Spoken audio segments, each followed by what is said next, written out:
Hey, what's up, everybody? What I want to talk about today is how speed can be used as cover. And one thing I've noticed in Rumble in recent weeks is that a lot of the high-end players are not actually worrying too much about sticking close to cover. What they're doing instead is using a really aggressive play style where their speed is their cover. They're extending way out of cover, but they're doing so boldly and aggressively with the intent to kill, right? With the intent to kill very quickly. What you'll notice as I'm playing through some of these matches is that I'm not going to be worrying too much about the 40-60 rule. What I'm doing instead is I'm going to try and put as much motion and aggression into my movement as I can. And in Rumble, at really high levels of play, this is almost necessary to stay alive. You have to have maximum damage capability, minimum TTKs, and you really need to be able to overwhelm your opponent with just obscene levels of aggression, and this is very specific to this game mode. So, here as I sort of chain together a couple of kills here, I'm sliding out. I'm making sure that I have maximum speed when I enter the lane, and that I can drop them in one hit. It's important to note that this playstyle, while it's almost necessary in Rumble, it's a completely different playstyle than if you're going to solo queue into 6v6. I would say that this playstyle is probably necessary anywhere you're going to be engaging in a 1-to-1 or 1-to-2 or maybe a 1-to-3 ratio. Above that, if you get to the range of sort of 1-to-4, when you have like 4-player death balls and above against you, you're going to be team shot so aggressively that it's going to be really, really difficult to make this form of playstyle work, and you're going to have to switch to a more sort of conservative playstyle, and that's where you're going to use sort of the the 40-60 rule or whatever. You're going to be peak shotting from cover. You're going to be using more primary gameplay, and you're less worried about dropping them in one hit, and you're a little bit more worried about just making sure that you are not overextended. But as soon as you have like a duo queue situation where you and another teammate can be running full on into the enemy team, or in the case of, like we have here of Rumble, where you're typically going to be engaging one player, maybe two, maybe three, but rarely more than that. And even when you're engaging 3 players, it's not likely that they're all going to be focused on you. Aggression is going to be what's going to keep you alive. So moving forward, but you're sliding. You're sliding, right? So the idea is that I'm going to slide out, and I'm going to use my speed to dodge his shot right there that he was trying to line up with his shotgun and take him out. I wouldn't have won that with strafing. So the idea is that I want to keep moving and make myself difficult to track, right? And that's what's ultimately going to give me the win. So with that in mind, there were some things that I did to try and get to this point, right? Hopped into a session here and tried to do just some basic slide training. One of the things that I've done is disabled my strafe keys completely. Now that did hurt me for a little while. I did eventually turn those back on. I've left my back pedal key turned off, the idea being that I should slide backwards if I'm going to be moving backwards. I really wanted to focus on sliding to avoid shots and not strafing, right, in Rumble. So for a long time, I actually just kept those keys disabled. We're focusing here on trying to kind of like zigzag slide, because one thing I've noticed is if you put a little bit more lateral motion into your slides, like if I just slide right up to the guy, I'm going to get hit. But see right here, if I put a little bit of lateral motion in there, I'm harder to track. It's not a guarantee, and good players are still going to be able to track you decently enough. But if you're putting pressure on them as well, if you're able to land your shots while you're doing that and flinch them, then it becomes something that's actually difficult to deal with for most players, right? And again, in those high-end, aggressive type matches, or if you're in duo queue and you're able to push this way aggressively with at least one other player, this really pays off. Again, totally different play style than what you're going to be looking at in a 6v6 solo queue environment, or maybe even a solo queue trials. Trials is a little bit right on the fence there. It's a little bit of an awkward area because you've got 3v3 going on, but you're still going to be team shot because everyone's really well coordinated. But you do kind of need that aggression to push. So I would say in trials that you do want to use this more kind of aggressive technique. You just need to maybe narrow the set of weapons that you're willing to use to something that you're going to really be able to make it work with. And you still obviously want to be careful not to slide into a team shot environment when you can avoid it. Try to slide across lanes. Again, try to get some lateral motion in your slides. Still sliding and weaving in and out of cover. It's not that you aren't using cover at all. It's just that you're more relying on your speed. And weapon choice is really a big deal here. Especially for the game mode. I found that weapon choice is almost more important for the game mode than it is for the map. And the reason for that is, like, for example, a fusion rifle, a close-range fusion rifle. On solo queue 6v6, it's hard to penetrate deep enough into enemy territory to make that work. Whereas in Rumble, a close-range fusion rifle is quite effective. So weapon choices on solo queue 6v6 are different. Now, the map is going to amplify or dampen that, of course. If you've got a map where the longer range areas are medium range, then you can maybe pick off players in sort of the quote-unquote back of the map in a medium range map with a fusion rifle and not have to worry about getting team shot so much. But on a longer range map, you're going to have trouble making that push. Speed, again, here, what I'm trying to illustrate with a lot of these clips, in addition to the efficacy of grenade launchers on a lot of these maps, and fusion rifles, when you can get in deep, is speed. Again, I'm not too worried about cover.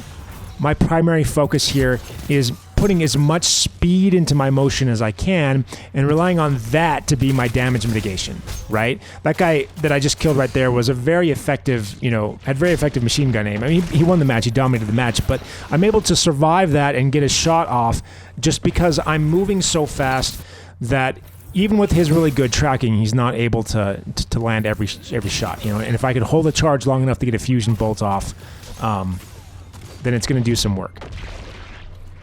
So that's something I'm learning in Rumble, is that you really need to be working on these speed. You can come from across the map, drop it in an air dive, and catch someone who's on top of the leaderboard off guard completely and drop them.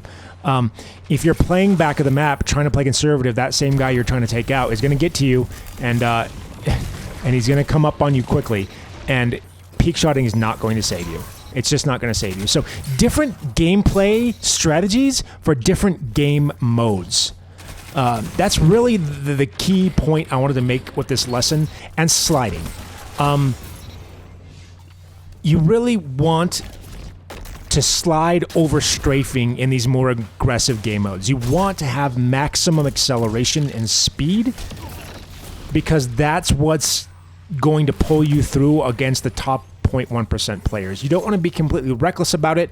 You do still, by the way, need your strafe keys ultimately, but trying to make sure that you are engaging with slides and not strafe. So what I'm trying to hopefully show with a lot of these clips here is just sort of a tendency to use sliding to evade as opposed to strafing, and highlighting how much more effective it can be at making it difficult for your opponent to track you, and that inability to track you translates to cover. If he can't see me, he can't shoot me, right? That's the idea.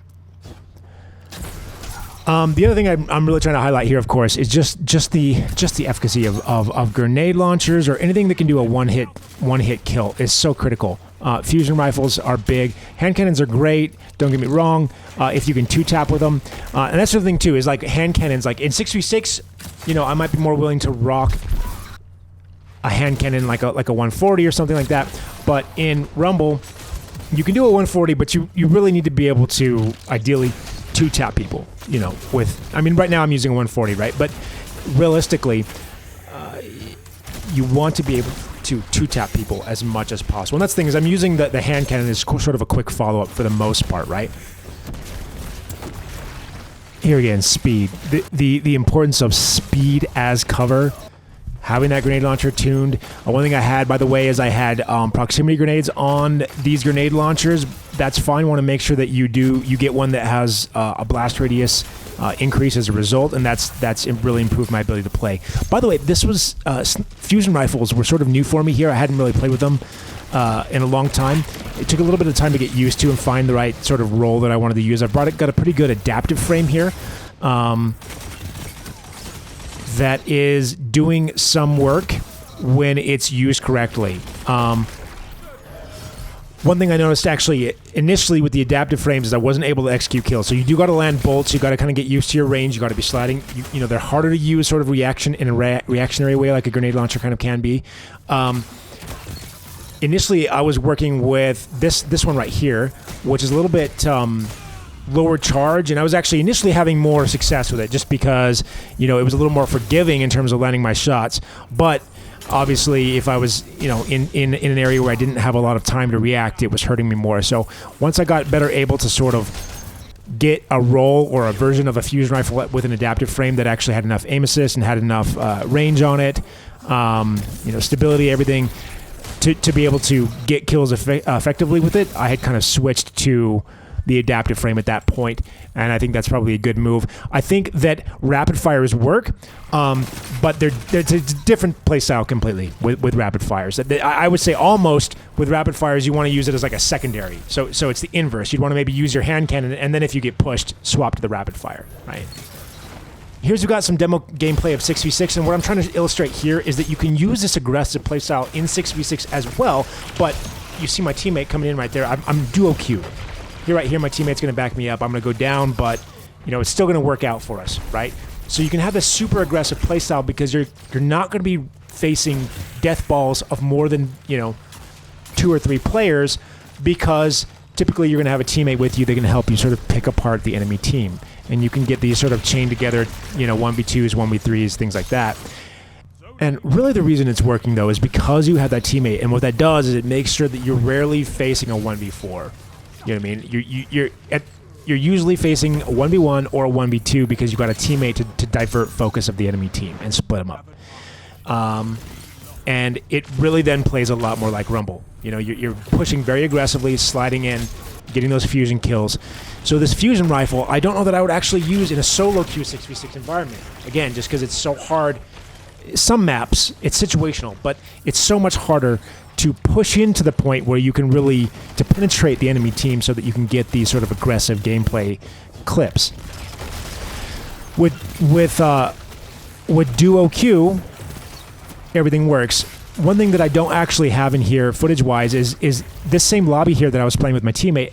My teammate stepped out, and I'm playing the same lobby basically, but just as solo queue at that point. And a lot of the maneuvers I'm doing here, a lot of the aggressive gameplay that I'm doing here that's working suddenly stops working, right? And it's obvious why, right? Suddenly I'm being team shot. I can't push in and penetrate to get fusion rifle kills, right? And that's, you know, I'm playing the same aggressive playstyle that I was playing before, and suddenly it's not working. And the biggest factor there is that I don't have a teammate to help sort of pick apart the enemy team. That also talks a little bit to what you should do when you do have a teammate, though. I think it's important when you do have a teammate is to understand the aggression advantage that you have there. If you guys move together like this as a death ball, now I die here, but the point is that we split up, aggressively pounced on the enemy team, and we're able to take out 2 players of the enemy team, losing only myself, right? My teammate's still alive and able to get in and get some more kills. So that aggressive push done solo, I would have just died. We'd have had 2 enemy teammates alive. I'd be dead, you know, probably, and you know, we got nothing out of it. So really, you want to stampede. Like, understand that when you are duo queue, stampede. You know, a lot of people talk about duo queue in trials being beneficial because of sort of how the lobby balancing goes, but I think it's actually more than that. I think the reason that the duo queue works in trials so effectively is not just the lobby balancing mechanism, but the fact that you don't have to worry about the fact that you are facing 3 players often and getting team shot, and yet you're still having the pressure of needing to play aggressively. You can play aggressively and mitigate the team shot. That's why the duo queue works, because the 2 of you can synergize and work together. You can play aggressively like you would in Rumble, right? But you don't have to worry about getting team shot. So it just works. It turns a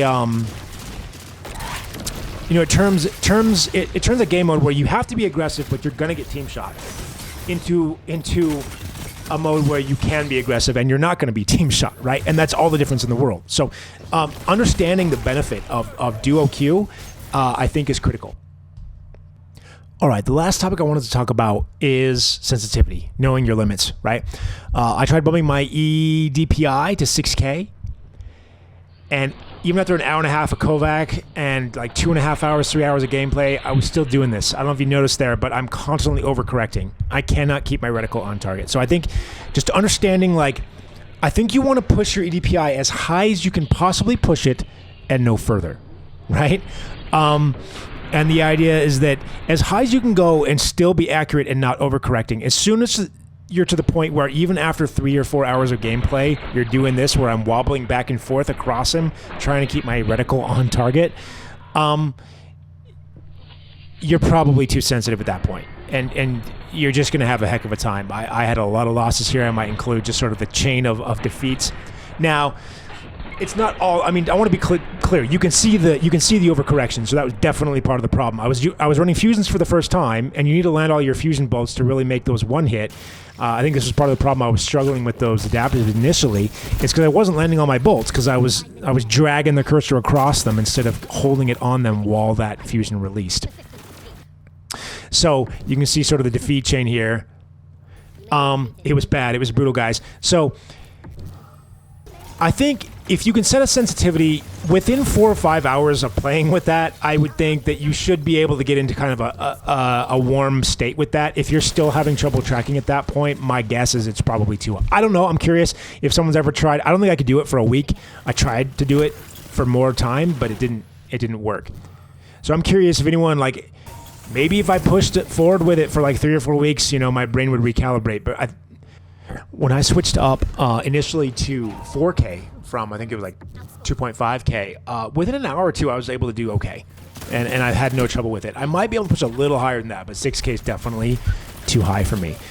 So if you're trying out fusions for the first time, make sure you're able to track targets. It is important that you're able to land all those bolts for the fusion to actually be effective. And so, yeah, I also was disabling strafe keys at the same time here. So, I mean, there was a couple of things I was doing that wasn't helping, but you can clearly see me overcorrecting. So that was definitely a big issue. And that's it, guys. That's it, guys. Speed is cover in the right game modes. Have a chill last week. Peace.